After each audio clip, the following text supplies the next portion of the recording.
Bupati Pemalang Anom Widiantoro resmi menjalani penahanan setelah ditetapkan sebagai tersangka oleh KPK dalam operasi tangkap tangan dugaan korupsi pemerasan di lingkungan pemerintah Kabupaten Pemalang.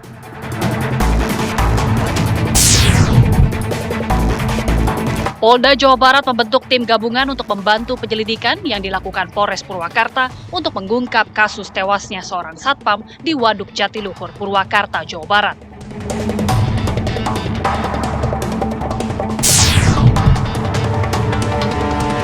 Kasus hukum Dr. Tifa memasuki babak baru setelah jaksa penuntut umum memperbaiki dan kembali melimpahkan berkas perkara dugaan fitnah ijazah palsu Jokowi.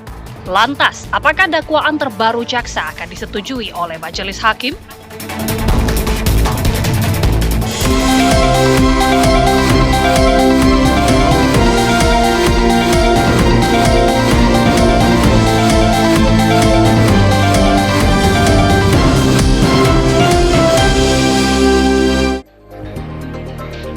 Assalamualaikum warahmatullahi wabarakatuh. Selamat malam. Apa kabar Anda? Pemirsa, Jaksa Penuntut Umum atau JPU telah resmi melimpahkan surat dakwaan yang baru ke Pengadilan Negeri Jakarta Timur atas kasus yang menyeret nama Dr. Tifauzia Tiasuma atau Dr. Tifa terkait pencemaran nama baik kasus tudingan ijazah Presiden ke-7 Republik Indonesia Joko Widodo. Pertanyaannya kemudian, lantas apakah surat dakwaan yang baru ini akan diterima oleh majelis hakim dan bagaimana pula persiapan dari tim kuasa hukum Dr. Tifa menangani perkara yang terbaru ini? Kami akan hadirkan perbincangannya pemirsa bersama sejumlah narasumber. Saya Windy Wellingtonia.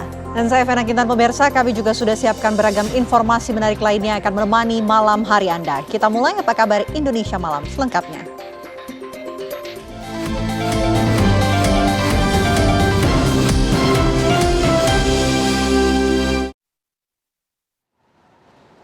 Kita ke berita yang pertama, pemirsa. Diduga mengemudi dalam pengaruh obat keras, seorang sopir truk trailer menabrak dua sepeda motor dan sebuah minibus yang terparkir di Jalan Raya Pelumpang Semper, Koja, Jakarta Utara pada Kamis pagi. Wah, tadi kalau kita duduk di sini mah bahaya nih.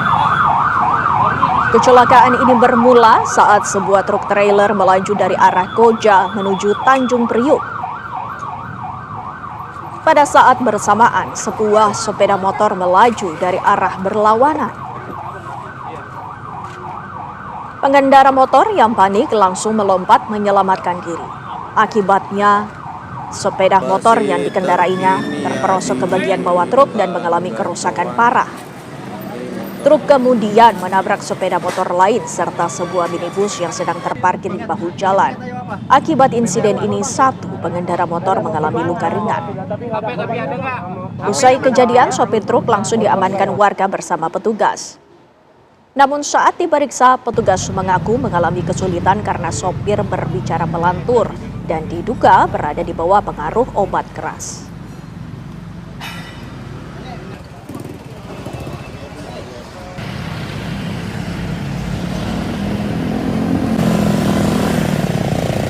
Hancur mobilnya tuh.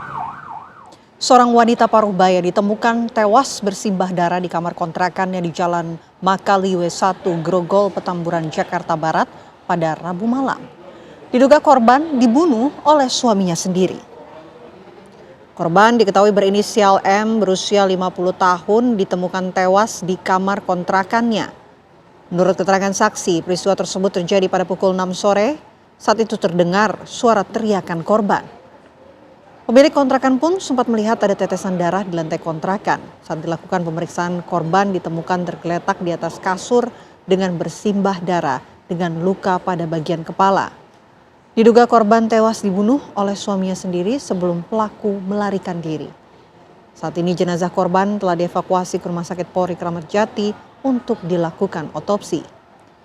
Kepolisian unit Reskrim Polsek Grogol Petamburan bersama dengan Satreskrim Polres Metro Jakarta Barat langsung mendatangi lokasi kejadian dan menggelar olah tempat kejadian perkara.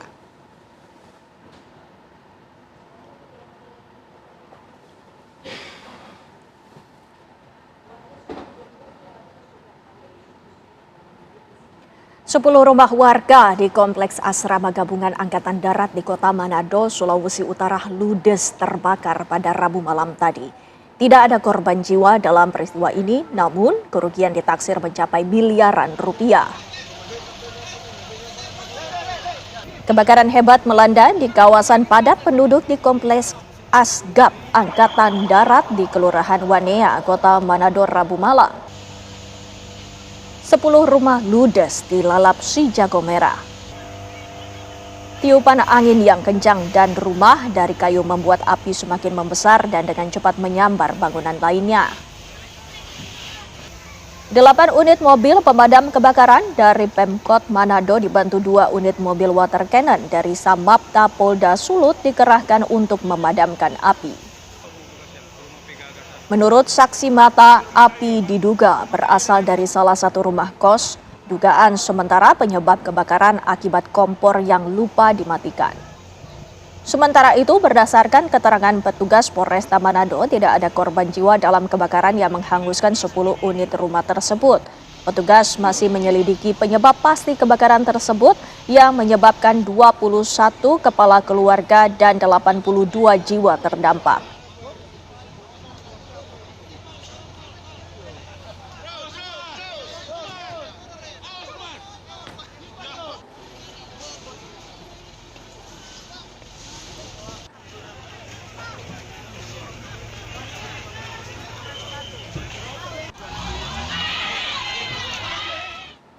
Pemirsa, 3 rumah warga di Desa Bongkudai, Kabupaten Bolang, Mongondo Timur, Sulawesi Utara hangus terbakar.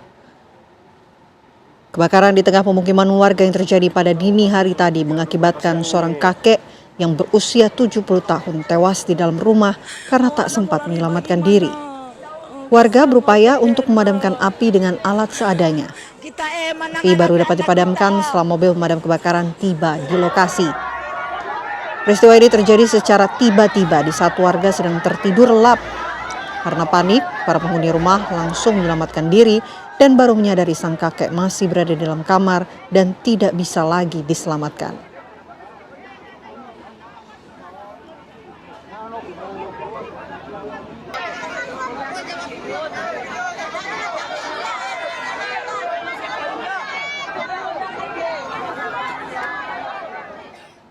Warga Desa Batu Tumpang, Kecamatan Tegalwaru, Purwakarta digegerkan dengan penemuan potongan tubuh bayi. Tim Inafis Satreskrim Polres Purwakarta dan Polsek Pleret mendatangi lokasi ditemukannya bagian tubuh bayi. Polisi yang datang langsung melakukan olah TKP, menyisir dari lokasi sumber aroma bau bangkai di dekat pembuangan sampah hingga di lokasi ditemukannya bagian tubuh bayi.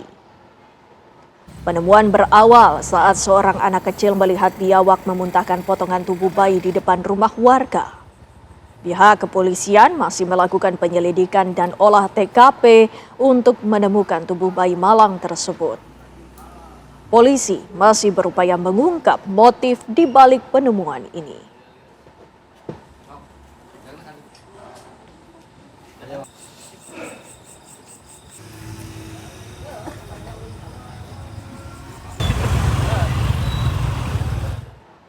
Satreskrim Polresta Yogyakarta menetapkan 5 tersangka baru dalam kasus dugaan kekerasan terhadap anak di daycare Little Aresya, Sorosutan, Kota Yogyakarta. 3 diantaranya langsung dilakukan penahanan. Sebelumnya, unit PPA Satreskrim Polresta Yogyakarta telah menetapkan 13 orang tersangka kasus daycare Little Aresya yang berkasnya telah dilimpahkan ke Kejaksaan Negeri Yogyakarta. Polisi pun kembali menetapkan 14 tersangka lain yang kini masih dilakukan penyelidikan lebih lanjut.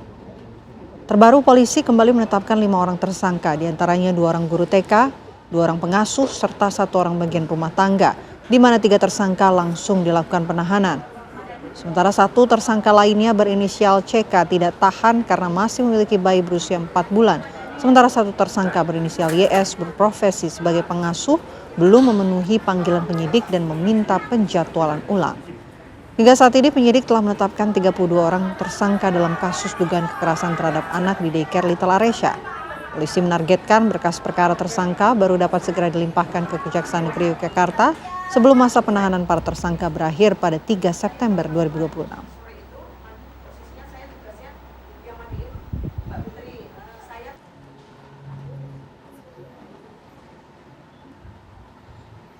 Kita beralih ke kabar lainnya, Komisi Pemberantasan Korupsi KPK menahan 4 tersangka kasus dugaan tindak pidana korupsi pemerasan di wilayah pemerintahan Kabupaten Pemalang. Kasus ini naik ke tahap penyidikan. Komisi Pemberantasan Korupsi KPK menetapkan 4 tersangka dalam operasi tangkap tangan OTT yang menjerat Bupati Pemalang Anom Widiantoro. 4 tersangka tersebut adalah Bupati Pemalang Anom Widiantoro, 2 dari pihak swasta, dan 1 orang staf administrasi KPK. Juru bicara KPK Budi Prasetyo menyampaikan kasus dugaan tindak pidana korupsi ini dibagi menjadi 2 klaster. Perkara klaster pertama adalah kasus dugaan pemerasan yang dilakukan Bupati Anom Widiantoro kepada bawahan dan juga pihak swasta, sementara klaster kedua adalah kasus dugaan pemerasan yang dilakukan oleh oknum KPK kepada Bupati Pemalang. Usai pemeriksaan, ekspos, dan mengumpulkan barang bukti, penyidik menaikkan kasus ini ke tahap penyidikan. Dikabarkan sebelumnya KPK menangkap 21 orang dalam operasi tangkap tangan terhadap Bupati Pemalang yang berlangsung di Jakarta, Pemalang, dan Purworejo. 12 orang diantaranya dibawa ke Gedung Merah Putih KPK untuk diperiksa lebih lanjut termasuk istri Anom Nur Faiza. Tidak hanya itu, KPK juga menyita uang tunai lebih dari 2 miliar rupiah dalam OTT tersebut.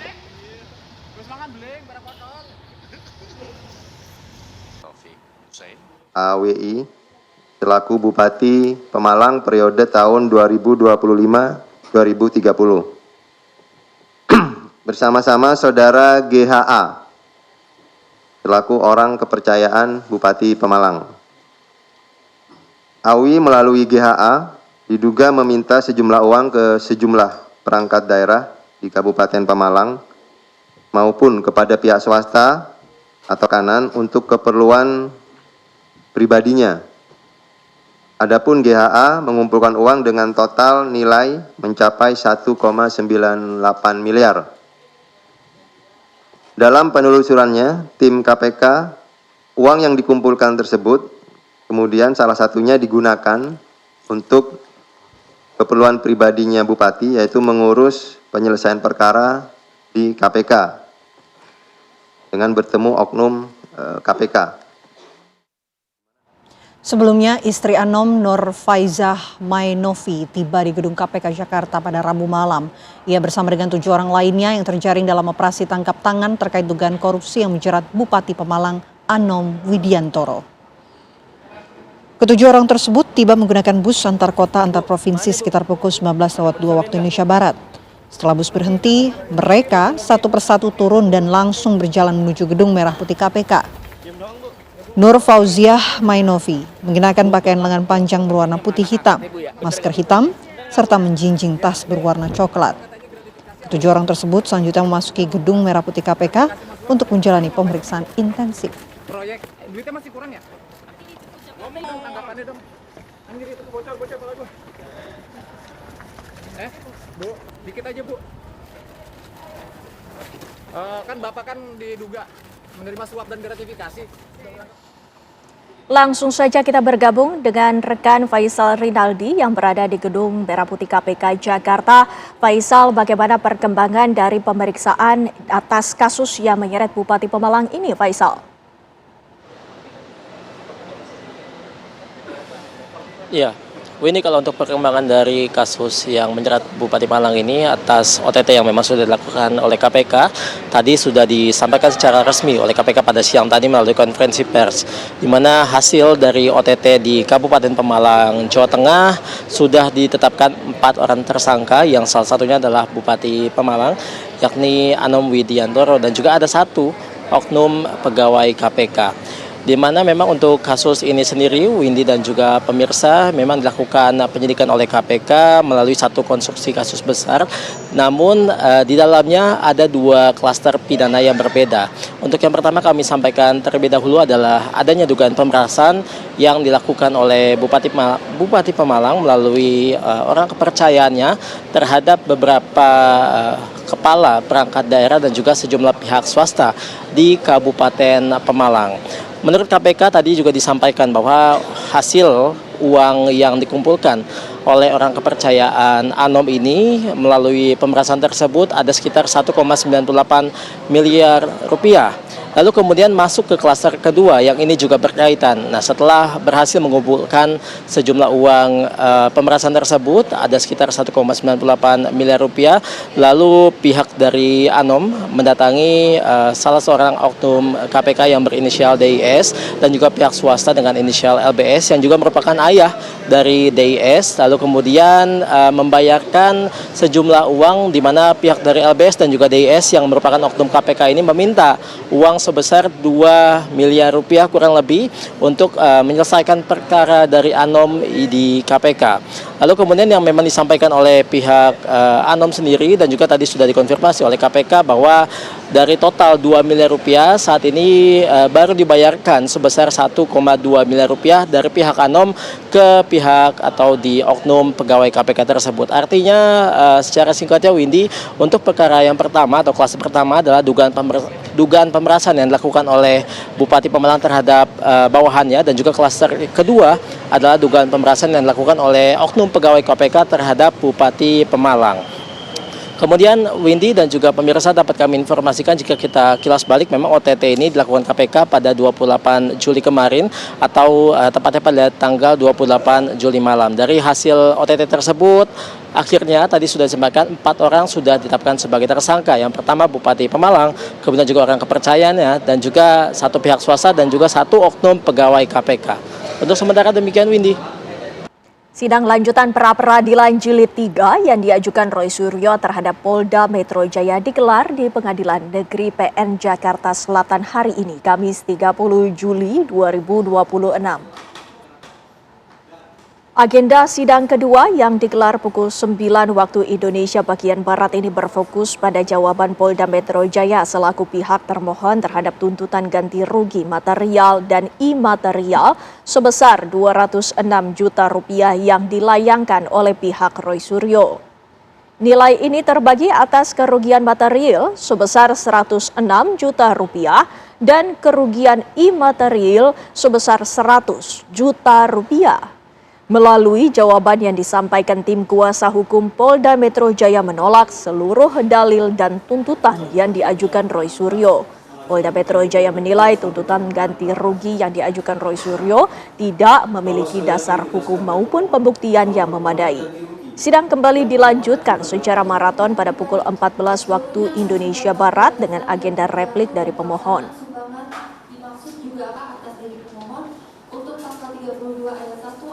Tadi ada tanggapan dari pihak termohon yaitu Polda Metro Jaya. Yang paling penting adalah kenapa imaterialnya itu memang 100 juta.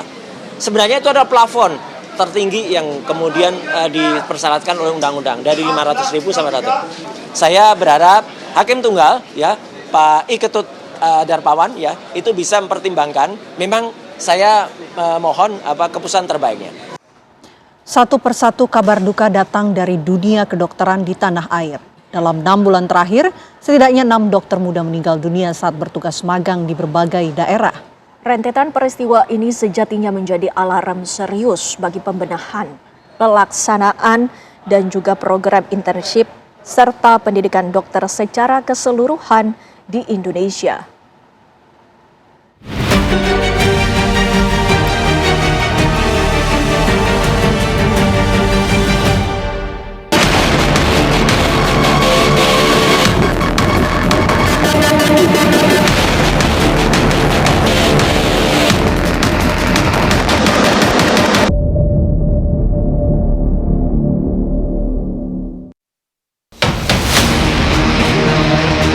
Duka kembali menyelimuti dunia kedokteran di tanah air.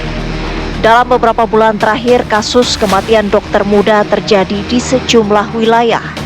Rentetan peristiwa tragis tersebut memicu keprihatinan mendalam. Ada apa di balik maraknya kasus kematian dokter muda? Benarkah beratnya beban kerja dan minimnya perlindungan terhadap profesi menjadi penyebabnya? Data yang diberikan kepada kami di Komisi 9 ya, ada porsi besar dari dokter muda yang menjalani pendidikan kedokteran itu mengalami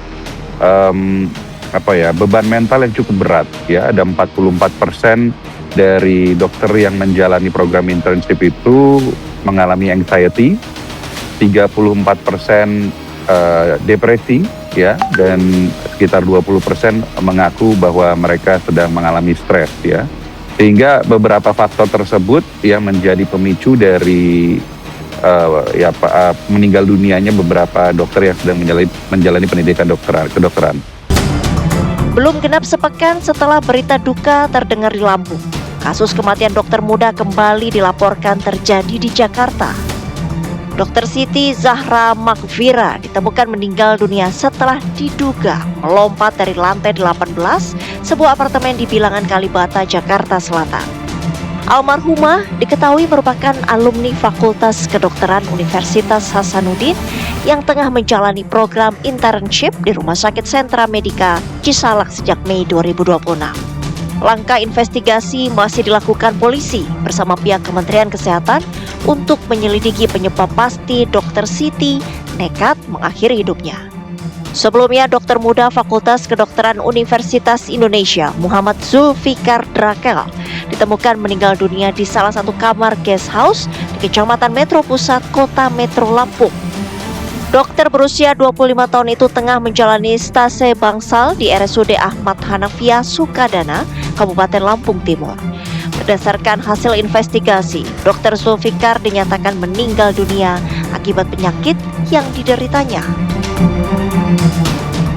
Selain Dr. Siti dan Dr. Zulfikar, ada 4 dokter muda lainnya yang dilaporkan meninggal dunia dalam kurun waktu 6 bulan terakhir. Mereka adalah Dr. Kartika Ayu Permatasari, Dr. Edgar Bezaliel Hartanto, Dr. Andito Muhammad Wibisono, dan Dr. Mita Aprilia Asmi. Para dokter ini meregang nyawa saat menjalani program internship Dokter Indonesia atau PD di berbagai daerah. Jam praktek yang panjang, beratnya tekanan mental, sampai insentif yang tak sebanding dengan beban pekerjaan sudah semestinya menjadi evaluasi pemerintah. ID sangat fokus sekali terhadap sistem pendidikan kedokteran. Tidak hanya pendidikan spesialis, juga pendidikan dokter.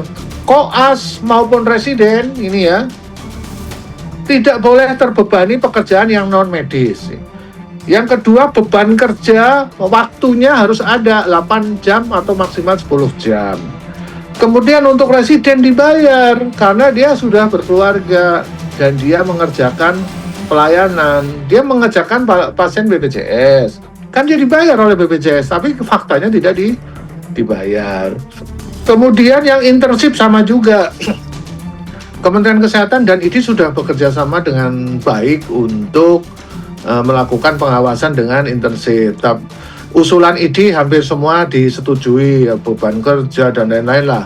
Tapi ada yang satu yang belum disetujui adalah masa internship. Kalau 1 tahun itu terlalu lama, itu loh. Jadi harusnya cukup 6 bulan. Selain program internship, kasus kematian dokter yang sedang menjalani program pendidikan dokter spesialis atau PPDS juga masih terus terjadi. Pada 14 Juli 2026, seorang dokter PPDS residen anestesi bernama Alex Christoloris yang sempat dilaporkan hilang ditemukan tak bernyawa di semak belukar yang berjarak sekitar 5 meter dari RSUD Tengku Rafian Siak, tempat almarhum sehari-hari bertugas. Hingga kini polisi masih menyelidiki kematian tragis sang dokter. Sementara itu, dugaan perundungan diduga menjadi penyebab kematian dokter Adrian Rantung yang sedang menjalani PPDS anestesiologi di Fakultas Kedokteran Universitas Samratulangi Manado. Kabar duka yang berturut-turut ini seolah menjadi alarm bila persoalan sistemik di lingkungan pendidikan dokter di tanah air masih belum bisa diatasi.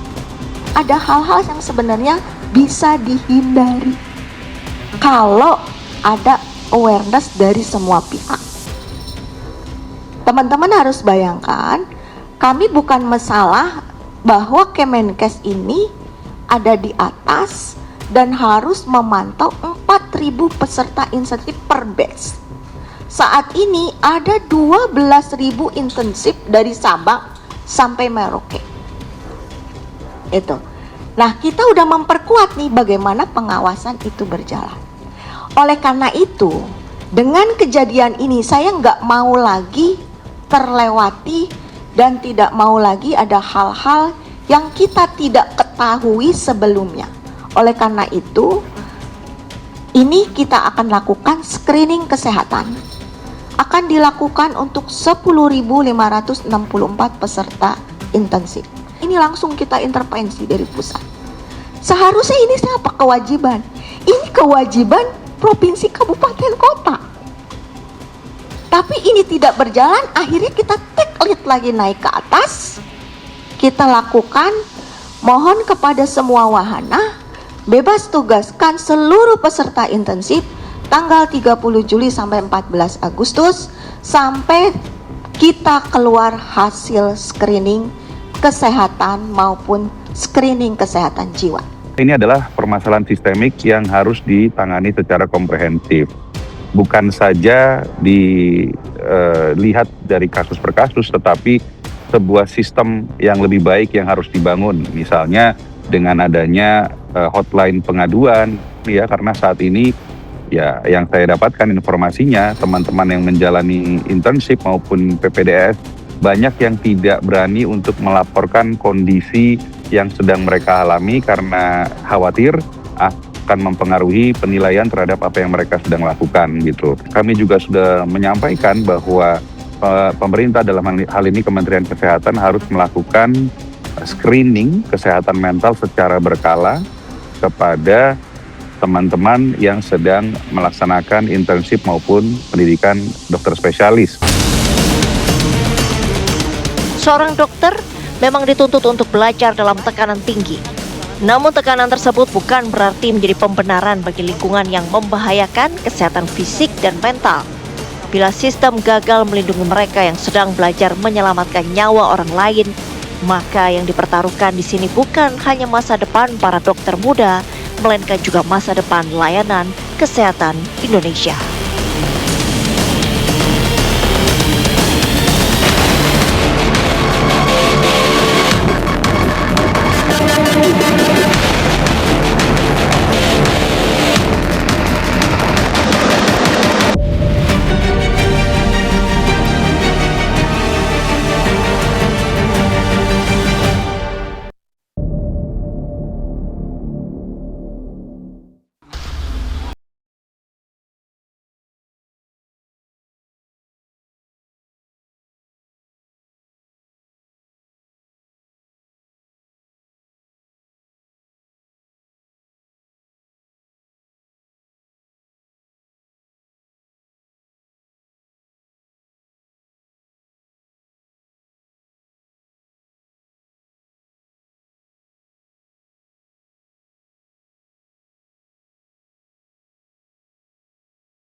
Itu tadi pemirsa yang menjadi pertanyaannya, apakah dakwaan terbaru jaksa akan disetujui kemudian oleh majelis hakim? Bagaimana pula persiapan dari tim kuasa hukum menanggapi perkembangan terbaru ini? Kami akan hadirkan perbincangannya bersama sejumlah narasumber yang saat ini sudah hadir bersama kami. Saya akan sapa satu persatu. Di sebelah saya pemirsa sudah ada Aziz Yanwar yang merupakan kuasa hukum dari Dr. Tifa. Selamat malam, Assalamualaikum Mas Aziz. Terima kasih sudah hadir.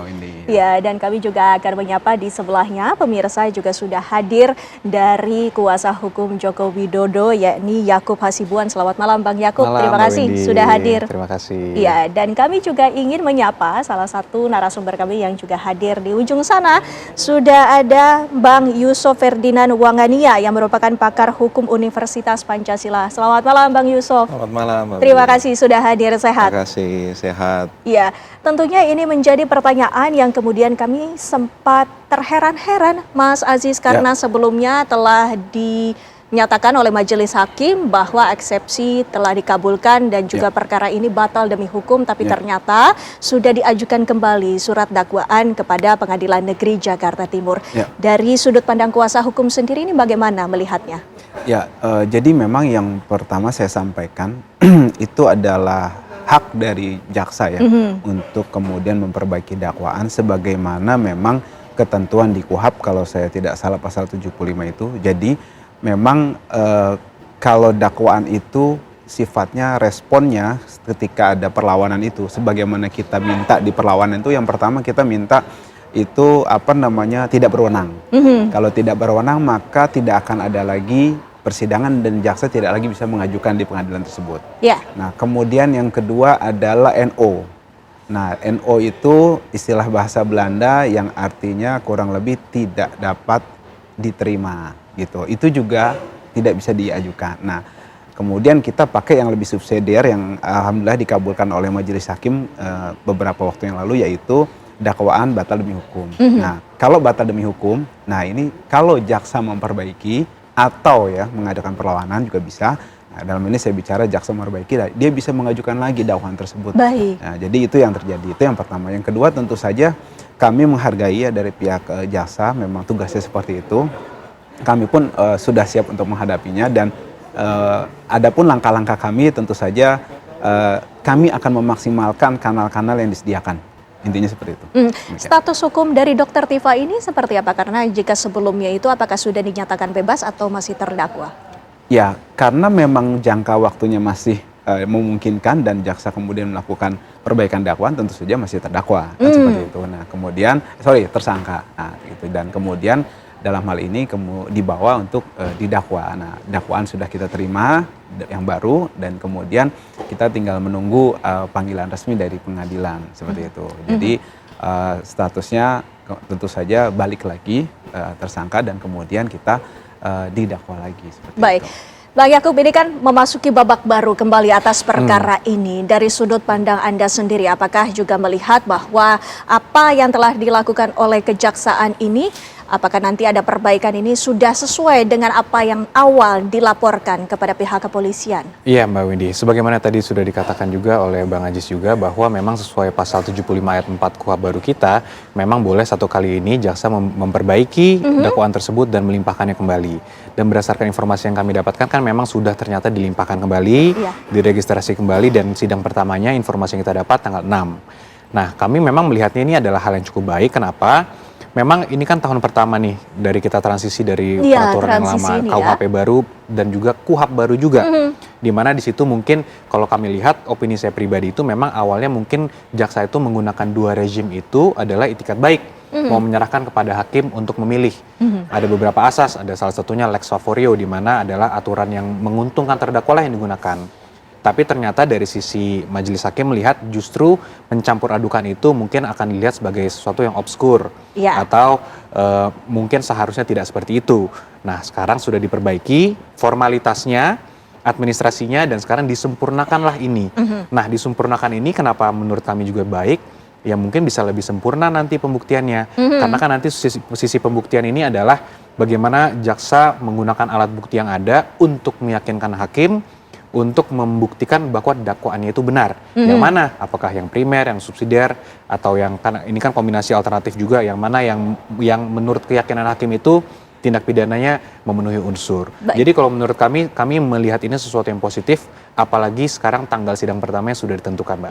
Tapi Bang Yakub melihat sendiri apakah substansi dan juga unsur-unsur dalam perkara ataupun pasal yang diajukan pada kali ini tetap ini sejalan ataupun sejalur dengan apa yang dituntut pada awal? Iya, kami belum melihat dakwaan yang baru, tapi kalau menurut analisa kami memang kemungkinan hanya mengenai redaksi penggunaan pasalnya nanti yang pasti akan dirubah. Karena hanya itu yang dipermasalahkan oleh majelis sebenarnya. Bukan dikatakan bahwa dakwaannya ini tidak sesuai dengan fakta, karena kan putusan setelah ini tidak masuk kepada pokok perkara. Hanya yang dikatakan batalnya itu hanya surat dakwaannya. Sehingga berdasarkan aturan yang ada, dibuatlah surat dakwaan baru, diperbaiki, dilimpahkan kembali. Jadi kalau menurut kami, esensinya, substansinya tidak akan berubah, justru nanti menggunakan alat bukti ini untuk membuktikan dakwaan baru ini. Baik, kalau Bang Yusuf sendiri ini bagaimana melihat perkembangan ini kan dengan adanya KUHP dan juga KUHAP yang baru, kita masih seperti transisi ya, masih mencoba untuk meraba-raba. Apa sebenarnya dalam hukum pidana yang terjadi saat ini? Iya. Kalau saya melihat ini sesuatu yang memang baru, karena kita baru mengalami pada tahun ini ya untuk peralihan dari KUHP lama dengan KUHP yang baru. Nah memang JPU itu menggunakan haknya dan itu haknya itu diberikan oleh undang-undang. Nah dalam putusan setelah kemarin kita baca amar putusan itu kan hanya dua, ya, mengabulkan putusan selanya sama mengembalikan berkas. Nah memang dia tidak menyarankan di situ atau tidak memutuskan untuk bikin apa selanjutnya. Tapi biasanya di putusan pidana, pada putusan pengadilan negeri, itu pasti hakim akan menanyakan atau meminta kepada para pihak mau menggunakan yang mana untuk selanjutnya. Itu jadi haknya jaksa ya. Tidak perlu disebutkan dan memang jaksa saya lihat menggunakan hak itu. Dia memperbaiki dan dia memasukkan kembali, mendaftarkan kembali dan mendapatkan nomor register yang baru. Tidak nomor yang lama ya, tapi dia mendapatkan nomor register yang baru. Nah, terhadap status itu tetap masih terdakwa ya. Selama masih tersangka ya, tapi nanti kalau udah dibacakan dakwaannya itu dia terdakwa. Dia tidak akan menghilangkan status tersebut karena dalam putusan sela itu tidak masuk ke dalam pokok perkara untuk memutuskan statusnya gitu. Apakah statusnya sudah bebas atau masih, itu tidak ada. Artinya persidangan ini dimulai dari awal lagi? Ya, jadi persidangan ini akan dimulai dari awal karena berkas perkara kan dikembalikan ke JPU kemarin untuk menyusun dakwaannya. Nah saya rasa dakwaan kali ini benar-benar harus cermat karena hakim kemarin mempertimbangkan pasal 75 bahwa dakwaan tidak jelas, cermat, dan lengkap.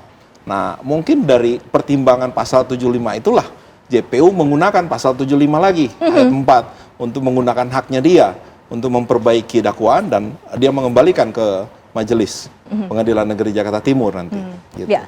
Bang Yusuf, jadi kami ingin menegaskan kembali bahwa status dari Dr. Tifa saat ini, sekarang ini apa? Statusnya tersangka. Tersangka ya, sampai dengan nanti dimulainya persidangan. Dimulainya persidangan tanggal 6 Agustus ya kalau nggak salah. Pada saat dibacakan ya beliau akan dipanggil dan dipanggil sebagai terdakwa untuk duduk di kursi terdakwa. Baik, Bang Aziz, ini kan dimulai kembali persidangan. Artinya apakah ini juga akan memberikan dampak baik itu secara psikologis dan juga bagaimana tim kuasa hukum mempersiapkan persidangan ini seolah-olah kembali lagi dari nol?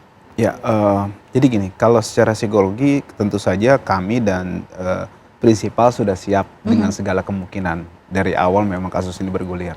Artinya dinamika-dinamika tersebut sudah menjadi variabel pertimbangan kami dan sudah kita biasakan lah seperti itu untuk kita jalani dan kita kemudian kita konsisten untuk kemudian melakukan itu dengan yang terbaik. Nah, kemudian adapun yang sudah kita siapkan tentu saja kita formilnya juga kita akan permasalahkan lagi sebagaimana kanal-kanal yang memang kita diberikan kan begitu. Kita akan permasalahkan formilnya. Jadi kami tim kuasa hukum tetap solid untuk kemudian memaksimalkan segala peluang yang ada untuk membebaskan prinsipal dalam hal ini Dr. Tifa dari segala jerat hukum yang dalam pandangan kami secara material ya, itu memang tidak seharusnya dia mendapatkan perlakuan seperti ini atas hal yang memang seharusnya dia lakukan dan dilindungi oleh Undang-Undang Dasar 1945. Itu dari material yang kami sampaikan. Nah kemudian secara formil tentu saja karena memang diatur ada kenakalan untuk tersebut, tentu saja kita akan maksimalkan juga lagi nanti.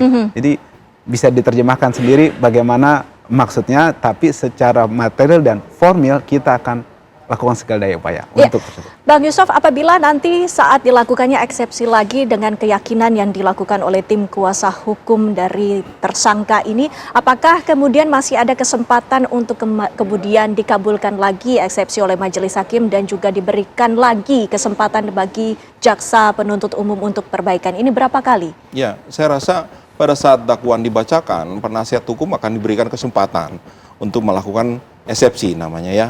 Nah, tapi pada saat ini eksepsi itu tidak akan dibacakan di putusan sela lagi, tapi nanti akan dibacakan di putusan akhir. Apakah keberatannya diterima atau tidak? Nah, itu akan dibacakan bersamaan dengan putusan akhirnya, gitu. Jadi mungkin tidak ada perkara ini akan bersidang ke pokok perkara, langsung ya? Masuk ke pokok perkara gitu. Jadi sudah tidak ada lagi untuk perbaikan dalam surat dakwaan yang sudah baru tidak ini? ada karena undang-undang mengatur hanya sekali. Baik. Diberikan sekali kepada JPU untuk memperbaikinya. Baik. Bang Yakub, ini artinya sudah pasti ya, sudah masuk ke dalam pokok perkara, Bang Yakub? Ya, mudah-mudahan begitu Mbak, karena dari awal kita memang menginginkan adanya suatu kejelasan mengenai status ijazah Pak Joko Widodo. Dan sejak awal, sejak melapor, Pak Joko Widodo juga sudah siap hadir di persidangan. Kalaupun nanti ada konsekuensi hukum bahwa beliau harus diberikan pertanyaan oleh para pihak dan sebagainya, oleh majelis hakim dikonfrontir dan sebagainya, beliau sangat siap. Karena bagaimanapun juga insentif awal dari awal Pak Jokowi, Mbak, itu bukan mengenai memidanakan orang dan sebagainya. Beliau ingin status mengenai ijazahnya ini clear. Seluruh proses lain sudah pernah kita jalankan. Pak Jokowi pernah dilaporkan di Barreskrim, itu memberikan keterangan resmi loh. Kami hadir ke Barreskrim, kemudian memberikan ijazahnya juga untuk dilapor dan sebagainya. Kemudian Pak Jokowi pernah digugat perdata, kita menang juga. Pernah ditunkan juga, didismiss juga. Sehingga kemana lagi Pak Jokowi harus mencari keadilan? Ternyata beliau melaporkan ini agar status ijazah ini bisa clean and clear. Nah, mudah-mudahan di pokok perkara tersebut juga jadi terang benderang, yang mana ijazah Pak Jokowi yang beliau sudah merasa bahwa beliau sudah menjalani semua proses perkuliahan dengan baik, mendapatkan ijazahnya dengan sah dan valid, tapi ternyata masih dituduh palsu. Ini yang kami tunggu juga, Mbak, sebenarnya. Artinya Pak Jokowi ini seperti pendiriannya sebelumnya akan siap untuk hadir, apakah perlu untuk mengajukan diri hadir dalam persidangan, kira-kira seperti itu? Kami meyakini karena beliau merupakan saksi korban, tentu pasti akan diundang, Mbak. Baik. Jadi ketika diundang, kami pastikan mudah-mudahan doakan Pak Jokowi sehat selalu. Beliau menyatakan beliau siap hadir. Ya. Jadi itu Bang yang kami Aziz, tunggu. ini natanya sudah mulai lebih serius lagi nih jalannya persidangan. Artinya sudah harus ada bukti-bukti yang kemudian bisa menguatkan dari Dr. Tifa sendiri, Bang Aziz. Ya, jadi gini, saya sampaikan, saya garis bawahi ya pada pemirsa sekalian juga, bahwa di sini kasusnya adalah Dr. Tifa yang nanti akan jadi terdakwa, yang tadi Prof sampaikan juga, dan dibahas oleh Bang Yakub juga, yang nanti akan jadi terdakwa itu didakwa ya. Jadi yang didakwa ini, yang jadi objek ini adalah tindakan Dr. Tifa. Tindakan apa itu? Tindakan Dr. Tifa yang ya dituduh melakukan pelanggaran pidana pasal 433 dan 434 ya. Apa itu? Mengenai dia menuduh seseorang melakukan suatu tindak pidana atau tindak non pidana yang kemudian itu menyerang nama baiknya. Dan juga kalau itu tidak benar, maka masuk yang fitnah. Serta Undang-Undang ITE pasal 35 dan 32 mengenai manipulasi data. Jadi kalau ditanya seperti apa buktinya yang siapkan, kita menyiapkan bukti yang membantah bahwa Dr. Tifa melakukan delik yang ada unsur-unsur yang ada di situ, seperti itu perlakuannya itu. Jadi fokus kita ke situ. Kita tim kuasa hukum fokusnya adalah bagaimana dakwaan ya yang dituduh oleh jaksa, fakta-fakta di situ yang menurut jaksa itu adalah tindak pidana, kita bantah bahwa itu bukan tindak pidana dan itu tidak pernah dilakukan Dr. Tifa. Artinya maksud saya, yang dilakukan Dr. Tifa dimaksud itu tidak masuk kualifikasi tindak pidana sebagaimana unsur di pasal 32, 35 Undang-Undang ITE dan juga 433 dan 434 KUHP. Kita fokus ke situ. Baik, lantas pertanyaannya kemudian apa saja yang menjadi implementasi dan juga implikasi dari perkembangan persidangan ini? Kami akan bahas sesaat lagi pemirsa, tetaplah bersama kami. Ada kembali bersama kami, kita lanjutkan perbincangan kami tadi. Bang Yusuf, jika kita melihat pada persidangan kali ini, apa saja yang menjadi tahapan-tahapannya? Apakah sama atau ada beberapa perbedaan? Ya, saya rasa tahapan kali ini mungkin penasihat hukum sudah siap karena sudah dipelajari sebelumnya ya apa aja sehingga kemarin mereka menang di putusan sela. Begitu juga dengan JPU. Dengan adanya koreksi ini pasti mereka akan lebih siap lagi untuk dakwaan selanjutnya ya. Nah, ini kan tergantung pembuktian.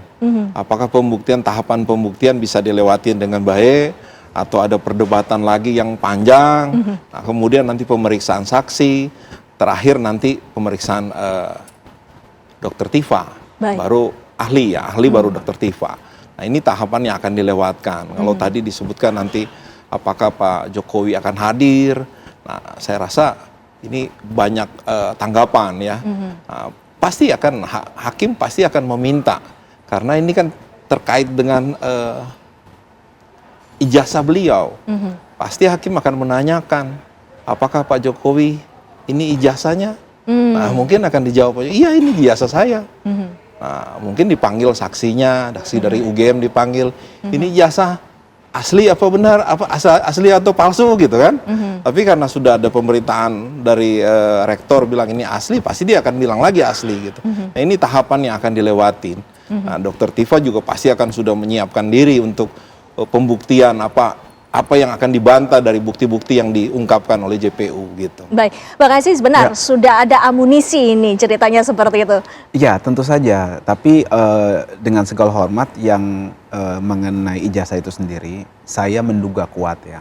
Itu hanya bagian kecil saja, karena memang kita di sini tidak membahas yang didakwa ini Pak Jokowi terkait dengan ijazahnya, juga bukan mengenai objeknya ijazahnya, bukan. Tapi perbuatan Dr. Tifa yang menuduh seseorang melakukan suatu perbuatan yang perbuatan itu diancam pasal 433 dan 434 yaitu mencemarkan nama baik atau menyerang kehormatan orang lain, dan juga kalau itu tidak benar maka fitnah. Jadi saya sebenarnya mau menegaskan bahwa yang dipermasalahan oleh jaksa di sini adalah tindakan Dr. Tifa yang menyerang kehormatan orang lain, yang dimana disebut kalau menurut pasal 433 itu perbuatan itu baik pidana atau tidak gitu kan, itu dirasa oleh pelapor itu menyerang kehormatan dia seperti itu. Jadi kita fokus ke situ, dan kalau ijazahnya tentu saja nanti pihak prinsipal ya Dr. Tifa yang akan menjelaskan apa sih yang latar belakangi Dr. Tifa menyatakan demikian. Nah, itu nanti kami terjemahkan tentu saja dari kuasa hukum dan kita masukkan di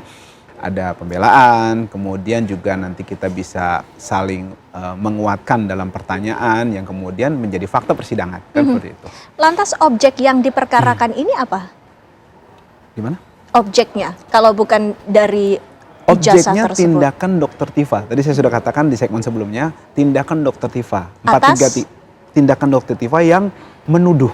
433 kan pasalnya gitu, ya Prof ya, menuduh, koreksi salah Prof, menuduh seseorang ya melakukan satu tindakan, ya. Jadi tindakan tersebut itu aktif, gitu kan. Nah, sepengetahuan kami, ini sedikit masuk pokok perkara jadinya. Sepengetahuan kami dalam dakwaan pun, Dr. Tifa tidak pernah menuduh siapapun melakukan sesuatu, gitu loh. Apalagi Pak Jokowi, gitu. Jadi yang dikatakan oleh Dr. Tifa itu berulang kali adalah mengenai ijazahnya, objek loh. Jadi bukan tindakan, jadi objeknya itu palsu. Sama seperti saya mengatakan bahwa ini pot bunganya palsu. Nah, jadi kita mengatakan itu palsu, bukan saya mengatakan bahwa Mas Yakub memalsukan ini, bukan. Nah, gitu. Itu yang kita jadi concern ke situ. Jadi kita mau bantah itu bahwa pasal ini nggak tepat dikenakan pada Dr. Tifa. Kalau mau, setahu saya itu ada di pasal penghinaan ringan. Itu bisa. Misalnya kita mengatakan, Anda nih bodoh, gitu kan. Nah, itu bisa. Kita mengatakan sesuatu bodoh, pasif gitu kan. Nah, itu tindakan itu masuk ke kategori penghinaan ringan. Normanya seperti itu. Nah, makanya saya katakan dari awal, ini pihak penegak hukum dengan segala hormat, ini menyalahi norma dalam memaksakan ini ke satu tindak pidana.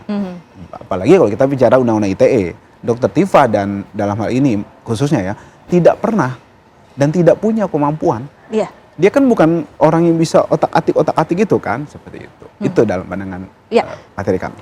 Bang Yakub, melihat perkembangan ini, apakah memang ke depannya ini sudah ada persiapan-persiapan tertentu yang telah dilakukan selaku kuasa hukum ini? Iya, tentunya untuk sekarang Mbak, bahwa seluruh kepentingan hukum kami kan sudah diwakilkan oleh penuntut umum untuk di persidangan nanti. Jadi kami sifatnya pasif, Pak Jokowi pribadi hanya menunggu panggilan kalau nanti dipanggil.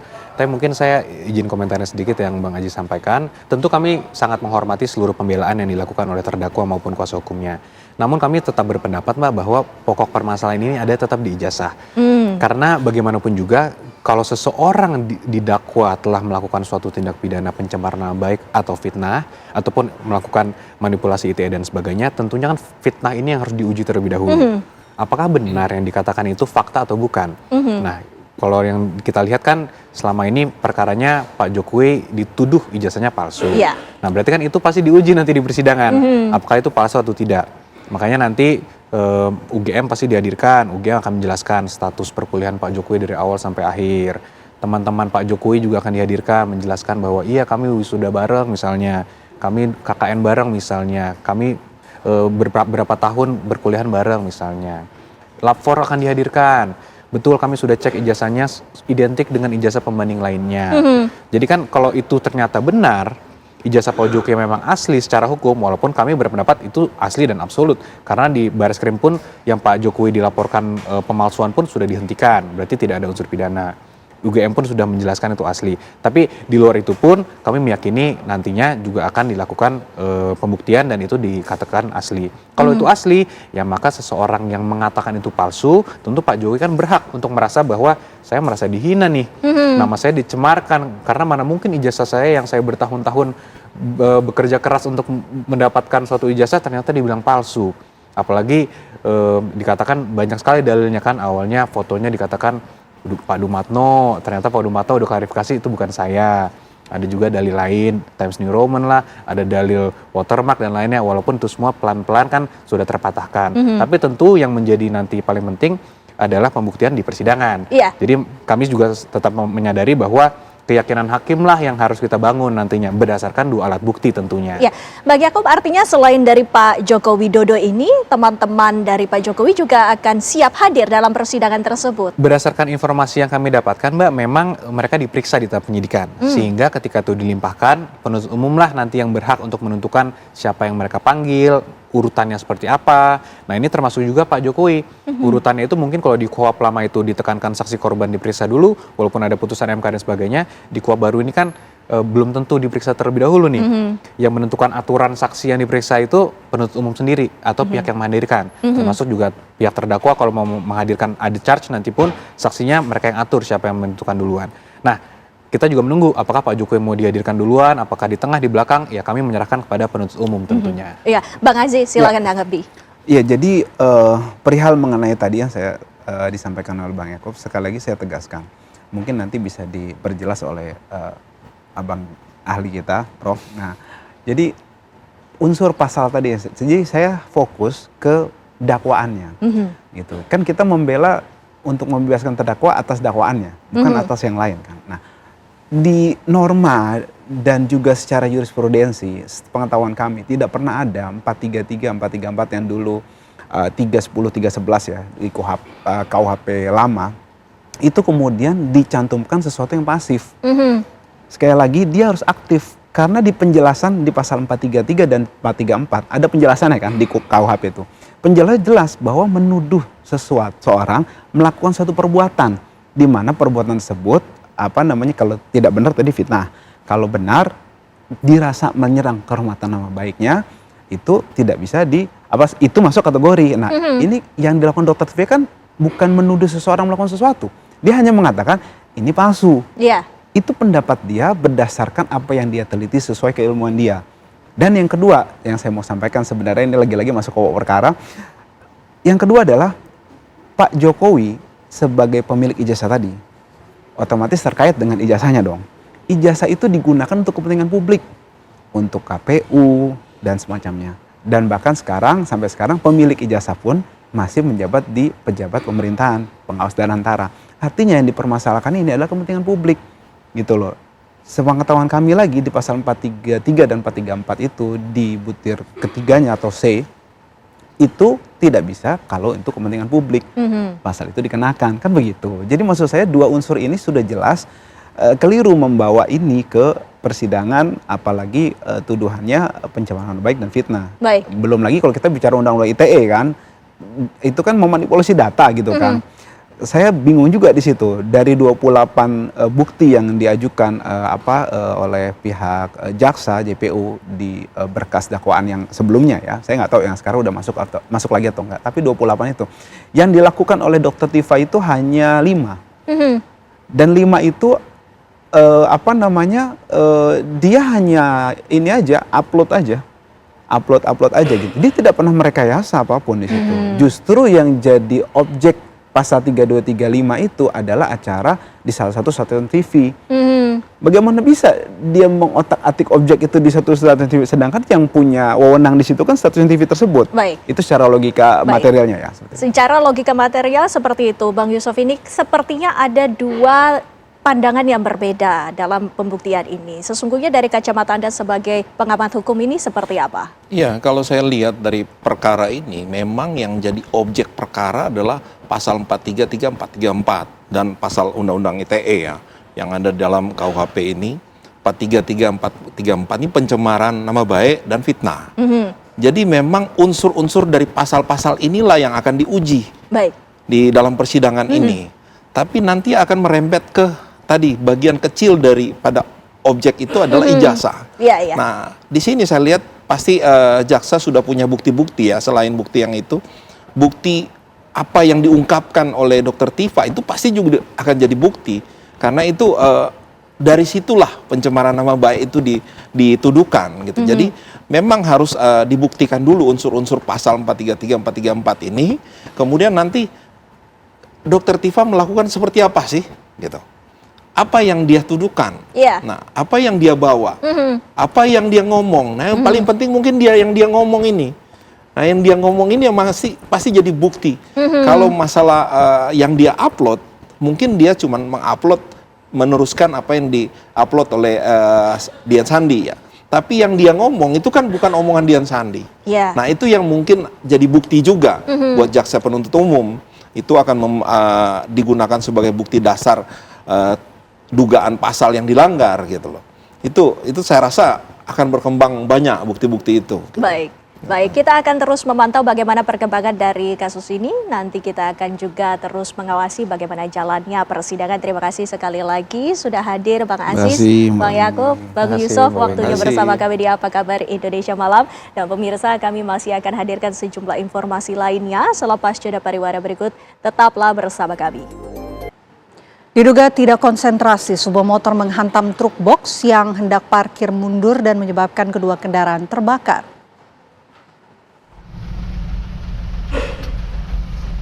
Dan dalam rekaman video amatir yang beredar, terlihat kobaran api membakar motor dan truk box di Jalan Magelang, Yogyakarta. Tim damkar yang datang ke lokasi langsung melakukan upaya pemadaman. Namun kobaran api dengan cepat menghanguskan motor dan truk box. Api baru berhasil dipadamkan sekitar 1 jam kemudian, usai 4 unit mobil pemadam kebakaran terjun ke lokasi. Tidak ada korban jiwa dalam peristiwa kecelakaan lalu lintas ini, namun pengendara motor terluka dan dibawa ke rumah sakit. Kecelakaan ini masih dalam penyelidikan unit Gakum Satlantas Polresta Magelang.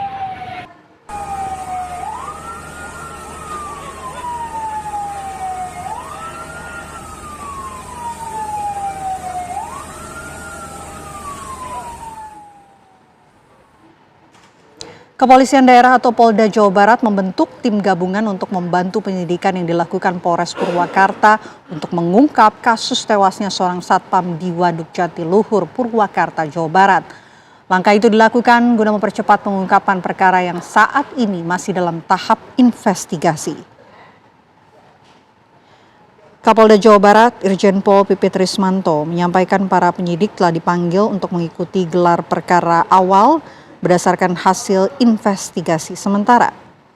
Proses tersebut mencakup hasil olah tempat kejadian perkara dan sejumlah temuan awal lainnya. Berdasarkan hasil investigasi sementara, polisi menduga korban mengalami luka akibat benturan benda keras. Selain itu diduga korban telah meninggal dunia sebelum jasadnya dibuang ke Waduk Jatiluhur.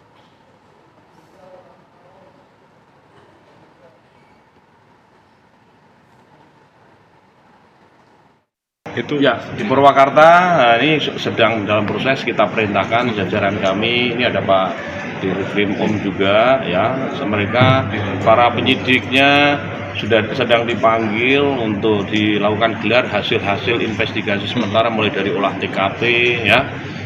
Ini tentunya akan menjadi evaluasi kita, tapi kita akan menurunkan tim gabungan untuk membackup Polres Purwakarta agar mudah-mudahan ini cepat terungkap. Mohon doa restunya. Kami menghimbau juga jangan ada informasi yang simpang siur sehingga menyesatkan publik, sehingga mispersepsi, miskomunikasi. Ya, biarkan tim kami turun ke lapangan untuk mengungkap dengan sebaik-baiknya. Diduga ada luka karena benturan benda keras ya, atau meninggal sebelum dibuang ke dalam air. Ya, dan saat ini pemirsa kami telah tersambung bersama dengan Kombes Pol Hendra Rohmawan, Kabid Humas Polda Jawa Barat. Selamat malam Pak Hendra. Selamat malam Mbak Vena. Pak Hendra, ini kan akan dibentuk tim gabungan. Apa yang akan dilakukan dalam waktu dekat oleh tim gabungan ini untuk mengungkap kasus ini, Pak Hendra? Terima kasih Vena.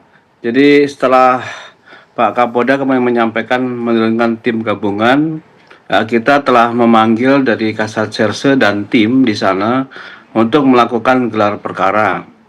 Dari hasil penebalan kita di lapangan, tentu saja akhirnya kita menemukan beberapa hipotesa yang bisa mengarah kepada memungkinkan terjadinya tindak pidana, yaitu tindak pidana pembunuhan dan penganiayaan ini yang mengakibatkan orang meninggal dunia. Mbak Vena, dari keempat ini teknis kami adalah penebalan terhadap para penyidiknya. Ya, jumlah penyidik kita tambahkan, kemudian ada berbagai tim-tim teknis lainnya yang tergabung untuk bisa mendukung dari hasil olah TKP dan juga menyisir saksi-saksi dan juga menyimpulkan dari berbagai hipotesa dengan hipotesa yang lainnya. Insya Allah dalam waktu dekat ini kita juga akan memanggil kembali dari hasil tim ini. Tentu kami perlu ada waktu, dan perlu kami sampaikan Mbak Vena bahwa memang dari berbagai media sosial telah menyampaikan, telah memviralkan beberapa ada pelaku-pelaku yang dimungkinkan sebagai pelaku pembunuhan ini. Kami menghimbau kepada masyarakat untuk bijak bermedia sosial, tidak men-share sesuatu yang belum pasti. Perlu kami sampaikan bahwa kita akan bertindak secara profesional dan kami akan bekerja dengan baik. Mungkin demikian Pak. Tapi Pak Hendra, sejauh ini apakah pihak kepolisian sudah mengantongi nama-nama dari pelaku, Pak? Baik, jadi dari Senin kemarin kita mendapatkan informasi setelah kita rilis itu ada 11 saksi yang kita lakukan pemeriksaan, dan pada saat kemarin kita gelar perkara kita juga ada penambahan saksi di 20 saksi. Tapi di sini menariknya Mbak Vena bahwa dalam beberapa hipotesa yang kita coba sampaikan kepada tim ini perlu penambahan saksi ya, karena dari hipotesa 1, 2 dan sebagainya ini perlu ada penebalan keterangan-keterangan yang ada di lapangan. Tentu saja harapan kita ini dengan bertambahnya tim ini bisa bekerja lebih cepat ya, kemudian bisa mengambil kesimpulan, dan kami terus terangnya kami membutuhkan adanya partisipasi masyarakat sekitar Mbak Vena, di mana yang saat ini kita sepertinya masih belum ada keterangan yang begitu signifikan dari saudara-saudara kita yang ada di sekitar TKP. Harapan kita, yuk mari kita sama-sama bekerja sama untuk bisa mengungkapkan saudara kita ini agar tabir daripada kematian bisa terungkap. Demikian Mbak Fen. Apakah benar Pak, para pelaku ini merupakan remaja di bawah umur Pak? Nah itu yang tadi saya sampaikan, spekulasi-spekulasi yang ada di posting di media sosial ya. Nah, jadi kami dari beberapa hipotesa ini kami juga tetap mendalami itu semua, tetapi tidak menjadi suatu kesimpulan dan 100% percaya. Kita percaya dari olah TKP dari awal, kemudian keterangan saksi, dan juga berbagai investigasi lainnya yang bisa mendukung. Demikian Mbak Vena. Baik, terima kasih banyak Kombes Pol Hendra Rohmawan, Kabid Humas Polda Jawa Barat. Kita tunggu update terbaru dari pihak kepolisian. Terima kasih Pak, selamat malam. Baik, terima kasih, selamat malam. Pemirsa, kami hadirkan informasi berikutnya untuk Anda. Kematian satuan pengaman Waduk Jatiluhur yang tubuhnya ditemukan tenggelam dengan kondisi tangan terborgol masih belum terungkap. Polisi telah memeriksa saksi-saksi, namun siapa pelaku di balik kematian Sumarna masih menjadi teka-teki.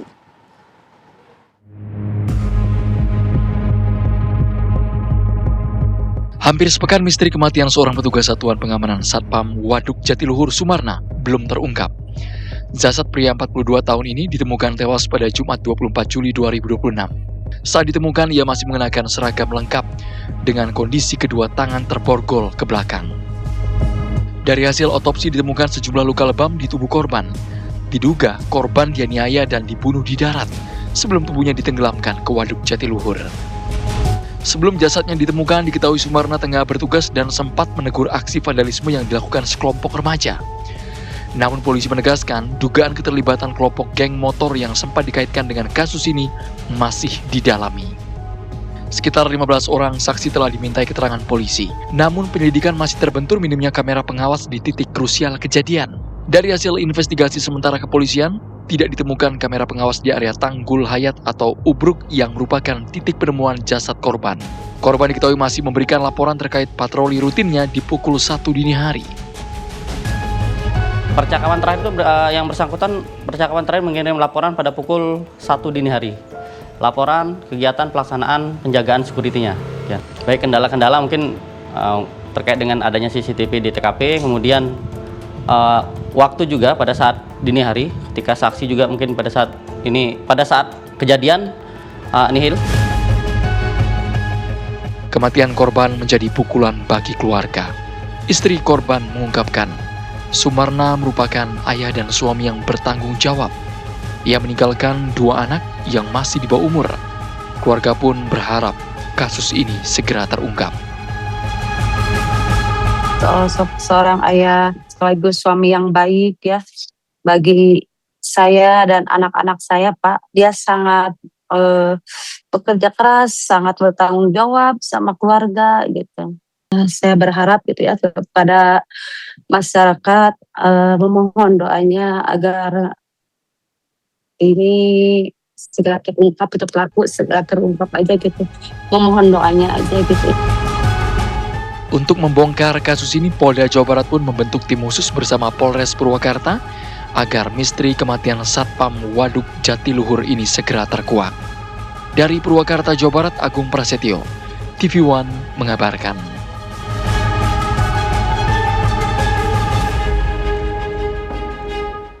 Kita kabar lainnya pemirsa, akibat kemarau ekstrim atau fenomena El Nino Godzilla yang terjadi saat ini di beberapa wilayah Indonesia membuat warga kesulitan mendapatkan air bersih.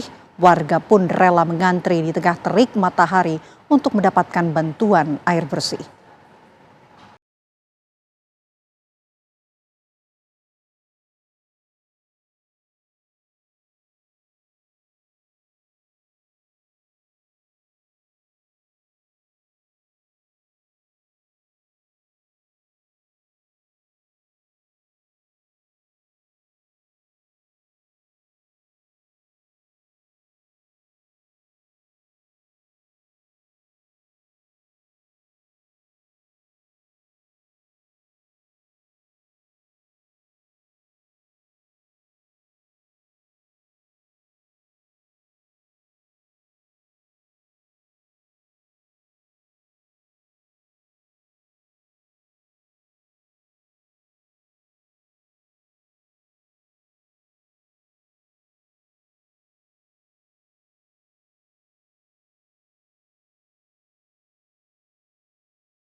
Warga sudah 2 bulan mengalami kesulitan air, sumur-sumur telah mengering sehingga mereka terpaksa meminta air dari sumur yang debitnya juga semakin menipis.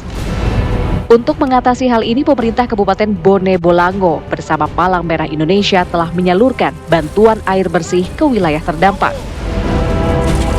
Hingga saat ini sedikitnya 12 titik di 4 kecamatan telah menerima bantuan air bersih.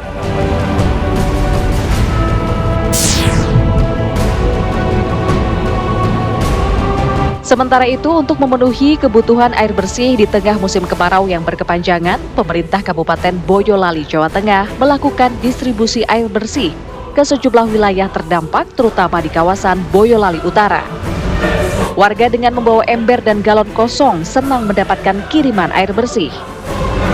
Berdasarkan data Badan Penanggulangan Bencana Daerah Boyolali, terdapat 9 kecamatan yang terdampak akibat musim kemarau. 5 kecamatan telah mengalami krisis air bersih sehingga membutuhkan pasokan air bersih secara rutin. Sejumlah sungai yang selama ini menjadi sumber air bagi warga juga mulai mengalami penyusutan debit. Kondisi tersebut membuat masyarakat semakin bergantung pada bantuan air bersih yang disalurkan pemerintah. Dari Tangerang, Gorontalo, dan Boyolali, tim TV One mengabarkan.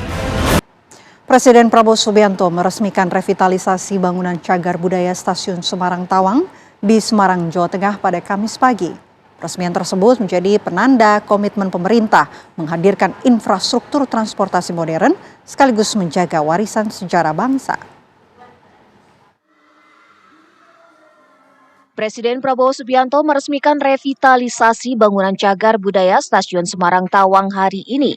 Peresmian dilakukan Presiden didampingi Direktur Utama PT KAI Bobi Rashidin, Menteri Perhubungan Budi Purwagandi, Menteri Kebudayaan Fadly Zon, dan Gubernur Jawa Tengah M. Lutfi. Dalam sambutannya, Presiden Prabowo menyatakan bahwa revitalisasi Stasiun Tawang bukan hanya mempercantik sebuah bangunan, namun merupakan upaya menjaga identitas bangsa dan merawat jejak perjalanan sejarah Indonesia. Menjaga, melestarikan Stasiun Tawang ini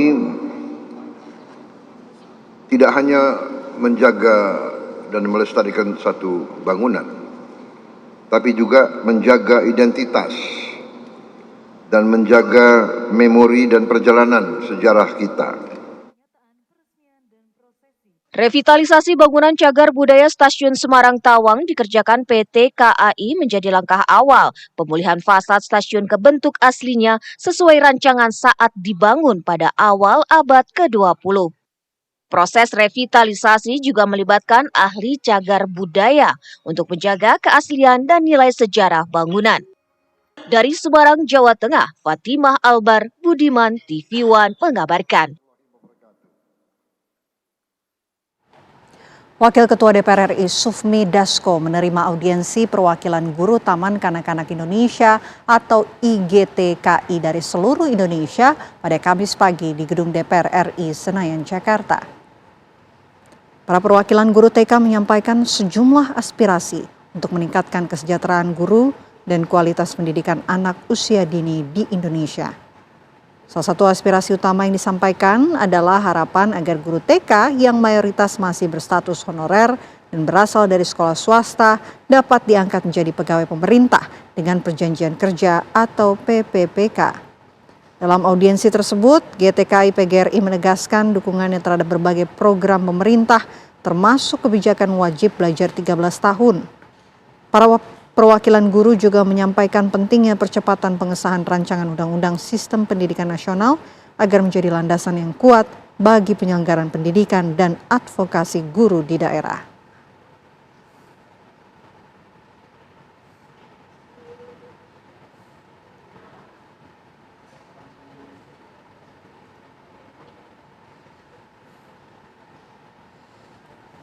Kejaksaan Negeri Mandailing Natal menahan pelaksana tugas atau PLT Kepala Badan Kepegawaian Daerah Kabupaten Mandailing Natal, Sumatera Utara terkait kasus dugaan korupsi program Smart Village yang bersumber dari dana desa tahun anggaran 2023 senilai 1,7 miliar rupiah. Modusnya, tersangka sengaja mengumpulkan seluruh lurah dan camat agar program Smart Village ini digarap oleh pihak ketiga yang telah ia siapkan. Dengan tangan terborgol serta mengenakan rompi tahanan, AML langsung dimasukkan ke mobil tahanan untuk selanjutnya ditahan selama 21 hari. Peristiwa kasus dugaan korupsi ini terjadi pada saat AML menjabat sebagai PLT Kepala Dinas Pemberdayaan Masyarakat dan Desa pada tahun 2023 lalu, pada saat anggaran program Smart Village dicairkan. Pada saat itu AML mengumpulkan seluruh lurah dan camat agar program tersebut dikerjakan oleh pihak ketiga yang telah ia persiapkan terlebih dahulu. Kepala Kejaksaan Negeri Mandailing Natal Muhammad Nur Said Tias mengatakan sebelum menahan tersangka, pihaknya telah terlebih dahulu mengantongi sejumlah bukti, diantaranya alat bukti transaksi camat dan lurah, alat bukti surat, dan sejumlah barang bukti lainnya. Dari dana desa tahun anggaran 2023 di Kabupaten Mandailing Natal.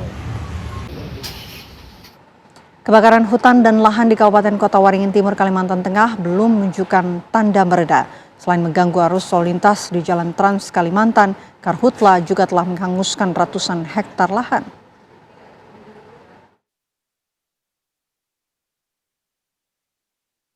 Kebakaran hutan dan lahan yang terjadi di Sampit, Kota Waringin Timur, Kalimantan Tengah tak kunjung berakhir. Ruas Jalan Trans Kalimantan penghubung Sampit Palangkaraya sempat tertutup kabut asap tebal akibat kebakaran lahan yang terjadi di 3 titik, yakni di Jalan Cilik Riwut kilometer 8, 10, dan 13. Pengendara yang melintas pun harus ekstra hati-hati karena jarak pandang yang pendek. Petugas gabungan diterjunkan untuk memadamkan api, namun pemadaman terkendala minimnya sumber air di sekitar lokasi kebakaran. Selain itu, kondisi lahan yang sangat kering membuat api menjadi cepat membesar dan meluas. Kalau kami lihat dari melebarnya api itu awal mulanya dari kelalaian, misalnya membuang puntung rokok di pinggir jalan, seperti yang di kilometer 8, Cilik Riwut ini 8, 9, 10, 11, 12, sampai 13 sekarang, itu rata-rata terjadi dimulai dari kebakaran dari pinggir jalan. Sementara itu, aparat kepolisian saat ini telah memasang garis polisi di 5 lokasi kebakaran di wilayah Kecamatan Baamang dan Mentawa Baru, Ketapang. Polisi pun masih menyelidiki dugaan tindak pidana pembakaran lahan. Untuk penanganan sendiri saat ini sudah kita lakukan pemeriksaan ya.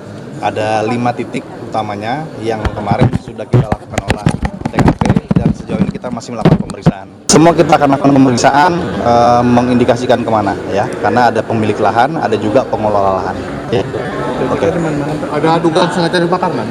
Sejauh ini memang tidak dalam kondisi di titik tersebut, tapi melebar dari lahan yang ada. Luas lahan terbakar di Kabupaten Kota Waringin Timur kini mencapai lebih dari 351 hektar. Pemerintah daerah setempat pun menaikkan status menjadi tanggap darurat selama 28 hari. Dari Sampit, Kota Waringin Timur, Kalimantan Tengah, Didi Syahwani, TV One mengabarkan.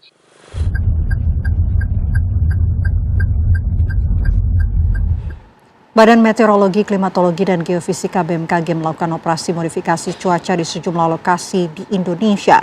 Modifikasi cuaca ini dilakukan untuk mitigasi bencana kebakaran hutan akibat musim kemarau yang masih terjadi. Kebakaran hutan dan lahan diperkirakan mencapai puncak pada Agustus sampai September 2026 dengan wilayah terdampak meluas di Sumatera dan Kalimantan. Ini tengah dilakukan operasi modifikasi cuaca. Tujuannya untuk mendukung upaya mitigasi bencana kebakaran hutan dan lahan di wilayah rawan. Mitigasi kebakaran hutan dan lahan dengan operasi modifikasi cuaca adalah upaya komplementer dengan upaya pemadaman titik api langsung di daratan. Jika operasi modifikasi cuaca tidak mungkin dilakukan dari segi faktor cuaca dan keberadaan awan di lokasi tersebut. Polda Metro Jaya mengungkap sindikat peredaran ilegal obat keras di kawasan Kebun Kacang Tanah Abang, Jakarta Pusat. Dari pengungkapan tersebut, 5 orang tersangka diamankan bersama dengan ratusan ribu butir obat keras siap edar. Tim Subdit 3 Ditres Narkoba Polda Metro Jaya melakukan penyidikan dan penggeledahan di 2 lokasi sebagai tempat transaksi dan penyimpanan obat keras ilegal di kawasan Kebon Kacang, Tanah Abang, Jakarta Pusat. Selain mengamankan 5 tersangka, polisi menyita 575.200 butir obat keras daftar G, 7 unit telepon genggam, serta uang tunai hasil penjualan sebesar Rp140.691.000, serta buku catatan transaksi. Petugas menduga adanya aktivitas peredaran obat keras ilegal yang terorganisir dan diduga melayani distribusi dalam skala besar di wilayah Jakarta dan sekitarnya. Kini para tersangka dan barang bukti sudah diamankan di markas Ditres Narkoba Polda Metro Jaya. 5 tersangka dijerat pasal berlapis Undang-Undang Nomor 17 Tahun 2023 tentang kesehatan.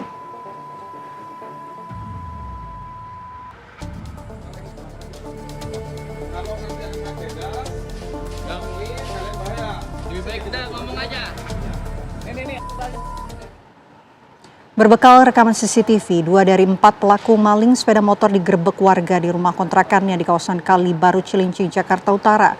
Aksi pencurian para pelaku itu sebelumnya terekam kamera pengawas dan salah seorang warga mengenali salah satu wajah pelaku.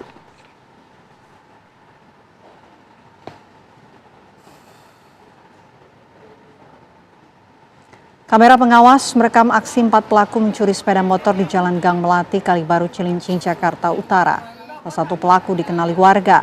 Berbekal rekaman tersebut, pada Selasa malam kemarin sebanyak 2 dari 4 pelaku pencurian itu langsung digerebek warga di rumah kontrakan yang tidak jauh dari lokasi pencurian.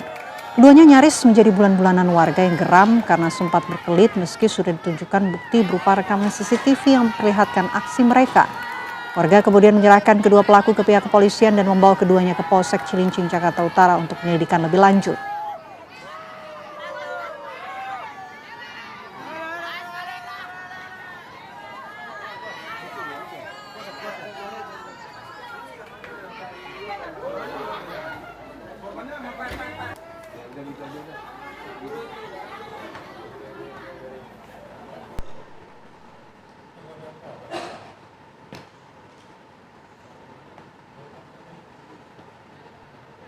Diduga mengemudi dalam pengaruh obat keras, seorang sopir truk trailer menabrak 2 sepeda motor dan sebuah minibus yang terparkir di Jalan Raya Plumpang Semper, Koja, Jakarta Utara, Kamis pagi.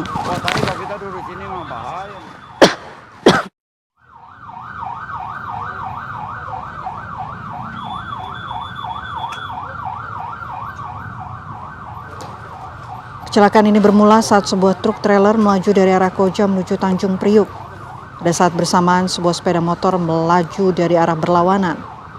Pengendara motor yang panik langsung melompat menyelamatkan diri. Akibatnya sepeda motor yang dikendarainya terprosok ke bagian bawah truk dan mengalami kerusakan parah. Truk kemudian menabrak sepeda motor lain serta sebuah minibus yang sedang terparkir di bahu jalan. Akibat insiden ini, satu pengendara motor mengalami luka ringan. Usai kejadian, sopir truk langsung diamankan warga bersama petugas. Namun saat diperiksa, petugas mengaku mengalami kesulitan karena sopir berbicara melantur dan diduga berada di bawah pengaruh obat keras.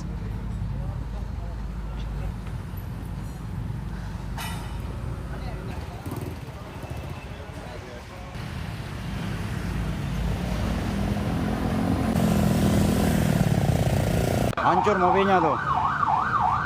Wah, tadi kalau kita duduk di sini mah bahaya.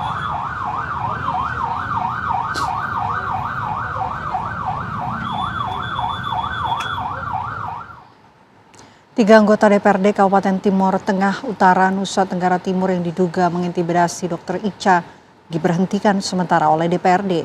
Dan dalam rapat paripurna khusus DPRD Timur Tengah Utara disampaikan 3 anggota DPRD TTU dinyatakan melanggar kode etik.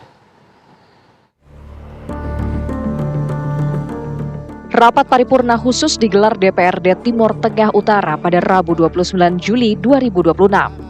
Dalam putusannya, Badan Kehormatan DPRD Timur Tengah Utara menyatakan hasil pemeriksaan menemukan adanya intimidasi, tekanan verbal, dan perlakuan yang merendahkan tenaga kesehatan saat Dr. Ica memberikan pelayanan medis.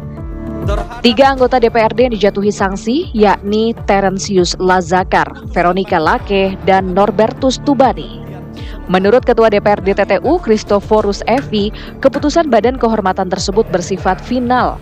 Jika ketiganya tidak puas dengan keputusan BK DPRD TTU, maka dapat menggugatnya ke Pengadilan Tata Usaha Negara. Terkait putusan sidang kode etik terhadap 3 anggota DPRD tersebut, penasihat hukum keluarga Dr. Icha, Victor Manbait, menilai sanksi tersebut tidak tegas.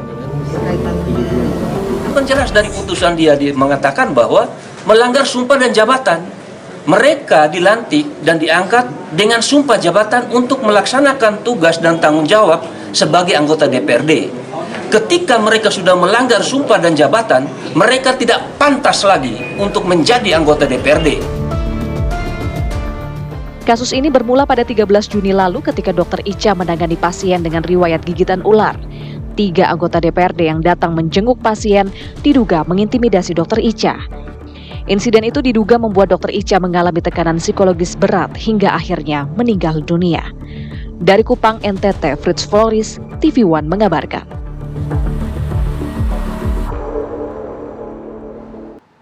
Skuad Timnas Sepak Bola Indonesia bertolak menuju Thailand melalui Terminal VVIP Bandara Internasional Soekarno-Hatta, Tangerang, Banten. Garuda akan bertanding melawan Timur Leste pada laga lanjutan Piala AFF 2026. Keberangkatan rombongan timnas dilakukan secara tertutup dari akses awak media agar seluruh pemain dapat lebih fokus dalam menjalani persiapan menyongsong pertandingan kedua di grup A Piala AFF 2026. Dalam perjalanan ini, John Hertman membawa 26 pemain yang dipersiapkan untuk menghadapi Timor Leste. Pertandingan dijadwalkan berlangsung di Chonburi Stadium, Thailand pada Jumat 31 Juli 2026. Sebelumnya, Timnas Indonesia membuka pertandingan dengan hasil positif setelah menundukkan Kamboja 5-1. Pada laga itu, penyerang Michel Baker menjadi bintang dengan mencetak hat-trick dalam debut perdananya bersama dengan skuad Garuda. Hasil tersebut menjadi modal berharga bagi Timnas Indonesia untuk melanjutkan tren positif dan meraih 3 poin saat menghadapi Timor Leste.